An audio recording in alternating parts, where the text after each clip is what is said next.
اس میں انشاءاللہ آپ سورہ بقرہ کی آیت نمبر 7 سے 9 تک کی تلاوت، ترجمہ اور تفسیر صراط الجنان سنیں گے۔ بسم اللہ الرحمن الرحیم۔ ترجمہ: اللہ کے نام سے شروع جو نہایت مہربان رحمت والا ہے۔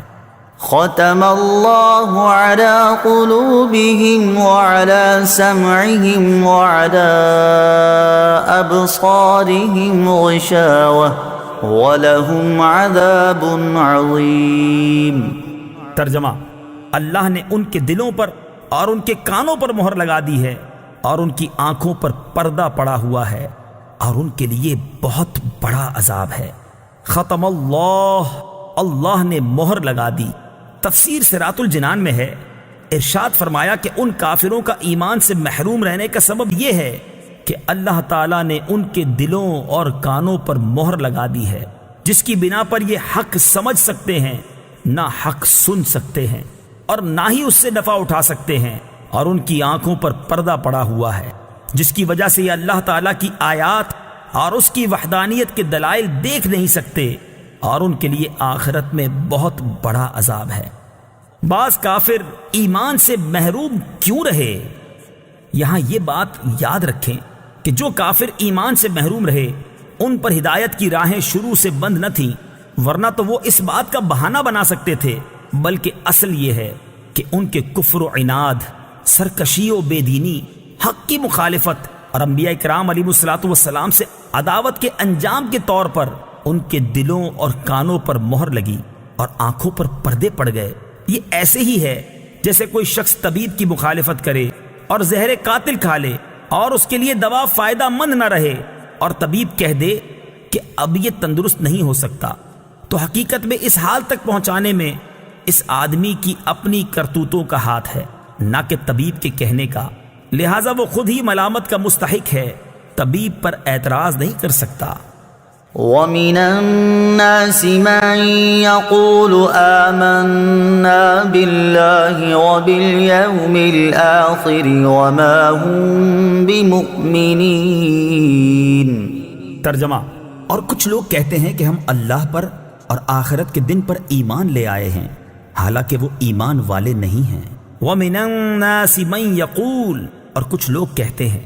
تفسیر صراط الجنان میں ہے، اس سے پہلی آیات میں مخلص ایمان والوں کا ذکر کیا گیا جن کا ظاہر و باطن درست اور سلامت تھا، پھر ان کافروں کا ذکر کیا گیا جو سرکشی اور عناد پر قائم تھے، اور اب یہاں سے لے کر آیت نمبر 20 تک منافقوں کا حال بیان کیا جا رہا ہے، جو کہ اندرون خانہ کافر تھے اور اپنے آپ کو مسلمان ظاہر کرتے تھے۔ اس آیت کا خلاصہ یہ ہے، کچھ لوگ اپنی زبانوں سے اس طرح کہتے ہیں کہ ہم اللہ تعالیٰ پر اور آخرت کے دن پر ایمان لے آئے ہیں، حالانکہ وہ ایمان لانے والے نہیں ہیں، کیونکہ ان کا ظاہر ان کے باطن کے خلاف ہے، بلکہ حقیقت یہ ہے کہ وہ منافق ہیں۔ اس آیت سے چند باتیں معلوم ہوئیں۔ نمبر 1، جب تک دل میں تصدیق نہ ہو اس وقت تک ظاہری اعمال مومن ہونے کے لیے کافی نہیں۔ نمبر 2، جو لوگ ایمان کا دعویٰ کرتے ہیں اور کفر کا اعتقاد رکھتے ہیں سب منافقین ہیں۔ نمبر 3، یہ اسلام اور مسلمانوں کے لیے کھلے کافروں سے زیادہ نقصان دہ ہیں۔ وَمِنَ النَّاسِ، اور کچھ لوگ، تفسیر صراط الجنان میں ہے، منافقوں کو کچھ لوگ کہنے میں اس بات کی طرف اشارہ ہے کہ یہ گروہ بہتر صفات اور انسانی کمالات سے ایسا عاری ہے کہ اس کا ذکر کسی وصف و خوبی کے ساتھ نہیں کیا جاتا، بلکہ یوں کہا جاتا ہے کہ کچھ لوگ ہیں۔ اسی لیے انبیاء کرام علیہ الصلوۃ والسلام کو محض انسان یا صرف بشر کے لفظ سے ذکر کرنے میں ان کے فضائل و کمالات کے انکار کا پہلو نکلتا ہے، لہٰذا اس سے اجتناب لازم ہے۔ اگر آپ قرآن پاک مطالعہ کریں تو معلوم ہوگا کہ انبیاء کرام علیہ الصلوۃ والسلام کو صرف بشر کے لفظ سے ذکر کرنا کفار کا طریقہ ہے، جبکہ مسلمان انبیاء کرام علیہ الصلوۃ والسلام کا تذکرہ عظمت و شان سے کرتے ہیں۔ يخادعون الله والذين آمنوا وما يخدعون إلا أنفسهم وما يشعرون۔ ترجمہ: یہ لوگ اللہ کو اور ایمان والوں کو فریب دینا چاہتے ہیں، حالانکہ یہ صرف اپنے آپ کو فریب دے رہے ہیں اور انہیں شعور نہیں۔ یخادعون اللہ، وہ اللہ کو دھوکہ دینا چاہتے ہیں۔ تفسیر صراط الجنان میں ہے اللہ تعالیٰ اس سے پاک ہے کہ اسے کوئی دھوکہ دے سکے، وہ تمام پوشیدہ باتوں کا جاننے والا ہے۔